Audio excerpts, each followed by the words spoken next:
Անդրանիկ Օզանյանի կամ ինչպես ընդունված է ժողովրդի մոտ, Զորավար Անդրանիկի կենսագրությունը ծանոթ է մեզ դեռ դպրոցից, նա եղել է հայ ազատագրական շարժման խորհրդանիշներից մեկը, ցեղասպանության ժամանակ իր մեծ դերն ունենալով 100 հազարավոր հայերի փրկման գործում, սակայն քչերը գիտեն, որ Զորավարն ապտակելու սովորություն ուներ, նա ապտակել է հարյուրավոր մարդկանց, սկսած քաղաքական ու ռազմական գործիչներից, վերջացրած արվեստի ներկայացուցիչներից, ներկայացնում ենք Զորավարի 3 ամենահիշարժան ապտակները։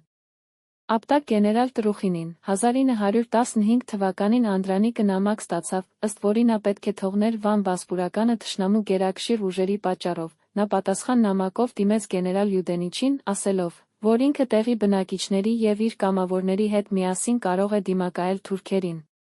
Ստացավ Յուդենիչի համաձայնությունը, սակայն այդ նամակը նրան չհասավ, այն թաքցրեց գեներալ Տրուխինը, չհավատալով մտահղացմանը, այդ մասին Անդրանիկին տեղեկացրեց Տրուխինի համհարս կապիտան Արշակ Շախաթունին։ Նույն թվականի հուլիսին գեներալ Յուդենիչի հետ առաջին իսկ հանդիպման ժամանակ Անդրանիկը շառաչուն ապտակ հասցրեց նրան նման արարքի համար, ապտակ Հովհաննես Բաղրամյանին։ 1968 թվականին ԽՍՀՄ մարշալ Հովհաննես Բաղրամյանը հանդիպեց ԵՓ-ի ուսանողների հետ, զրույցի ժամանակ նրան հարցրեցին, արդյոք երբևիցե հանդիպել է Զորավար Անդրանիկին, Բաղրամյանը պատմեց, որ 1918 թվականին նրա ջոկատը կանգ էր առել Սարիղամիշի Խորասան գյուղի մոտ, նույն գյուղի մոտ էր Էրզրումից եկած Զորավար Անդրանիկը, 15,000 գաղթականներով։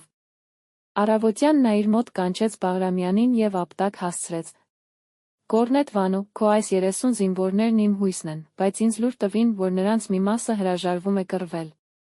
Սա մեր հայրենիքն է, ինչ կարևոր է, թե ովքեր են ղեկավարում, ասաց նա Բաղրամյանին, ուսանողներին նա պատմեց, որ այդ թվերին շատ էին խոսակցություններ, թե թող հիմա էլ աղաների տղաները կռվեն, հերիք է, մենք ինչքան կռվեցինք։ Այդ ապտակը սթափեցրեց Բաղրամյանին, նրա խոսքերով, հենց այդ ապտակն էր պատճառը, որ ինքը հետագայում մարշալ դարձավ։ Ապտակ Շիրվանզադեին 1917-ին Թիֆլիսի սրճարաններից մեկը, որտեղ հայերն էին մեծամասամբ հավաքվում, այցելեց Զորավարը գրող Վահան Թոթովենցի հետ միասին, բոլորը մեծ հարգանքով դիմավորեցին նրան։ Սակայն կողքի սեղանից հանկարծ լսվեց Շիրվանզադեի ձայնը։ Զորավար, փրկեցիր Արևմտյան Հայաստանը, հայ նշանավոր գրողին այնպիսի ուժգին ապտակ հասցրեց Զորավարը, որ նա հայտնվեց հատակին, Շիրվանզադեի հետ էր նրա մորաքրոջ տղա, դերասան Հովհաննես Աբելյանը, որը ներողություն խնդրեց Անդրանիկից և դուրս հրավիրեց Շիրվանզադեին։